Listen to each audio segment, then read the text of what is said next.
তোতা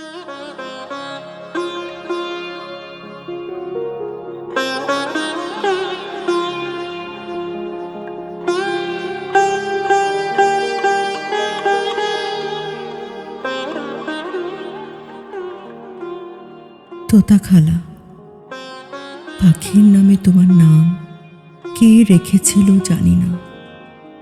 সবুজ তোমার খুব পছন্দের রং ছিল, আর পাখির মতোই মিষ্টি ছিল তোমার কণ্ঠস্বর। আদর কাতর এক বালকের বিস্ময় ছিলে তুমি। দীর্ঘ ছুটিতে বাবা মার সঙ্গে করাচি থেকে উড়ে এসে বালকটি তার মুখ লুকোতো তোমার আঁচলেরই নিচে। কি লাবণ্য ছিল তোমার ফর্সা মুখে, আর হাসিতে ছিল মধু। গ্রাম বাংলার নারীরা বুঝি এরকমই লক্ষ্মী হয়। আমার পৃথিবী ছিলে তুমি, ছিলে প্রথম ভালোবাসা।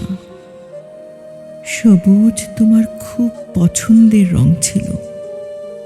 জানি না সেদিন তুমি সবুজ শাড়ি পরেছিলে কিনা। যখনই তোমার কথা ভাবি, চোখে ভাসে শুধু সবুজ আর সবুজ।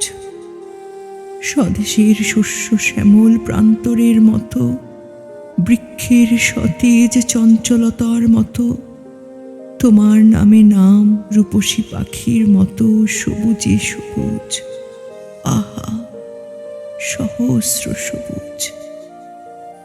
সেই সবুজের ভেতর দেখি লাল রক্তের ছোপ। কটা গুলি লেগেছিল তোমার শরীরে। তোমার সবুজ শাড়ি কতখানি লাল হয়েছিল আমার জানা নেই। সন্ত্রস্ত বর্বর সৈনিকেরা আচমকা ব্রাশ ফায়ার শুরু করে দিয়েছিল।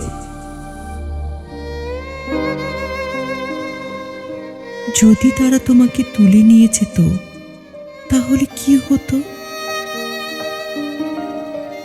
তুমি কি বেঁচে থাকতে অর্থহীন বীরাঙ্গনা খেতাব নিয়ে, নাকি আত্মহননের পথ বেছে নিতে আমি অনুমান করতে ব্যর্থ?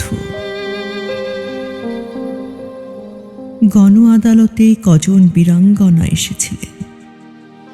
আমার কান্নার বয়স নেই, তবু তাদের দেখে খুব কান্না পেয়েছিল। কি সম্মানে না আমরা তাদের করছি 22 বছর ধরে। করুণ বেঁচে থাকা কিংবা গৌরবময় মৃত্যু, কোনটা তোমার জন্য শ্রেয় ছিল আমি জানি না। বাস্তবতা হলো তুমি নেই তোতা খালা।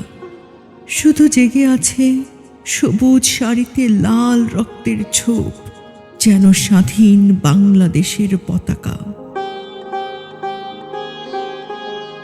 আজ পতাকার দিকে তাকালে তোমার সবুজ শাড়ি আর লাল রক্তের কথা মনে পড়ে যায়।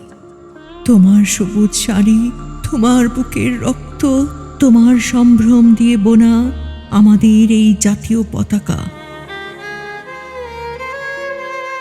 তোতা খালা, যখন পতাকাকে সেলুট করি, তখন তোমাকেই অভিবাদন জানাই। যখন পতাকার নিচে এসে দাঁড়াই, তখন আসলে তোমার স্নিগ্ধ আঁচলের স্নেহেই জড়াই। এই পতাকার জন্যে আজ আমার এক চোখে অশ্রু, অন্য চোখে অগ্নি। তোতা খালা, তুমি আমাকে আশীর্বাদ করো। তোমার রক্ত ভেজা নরম বুকে মাথা রেখে শেষবার কাঁদতে দাও, যুদ্ধের প্রস্তুতি নিতে দাও।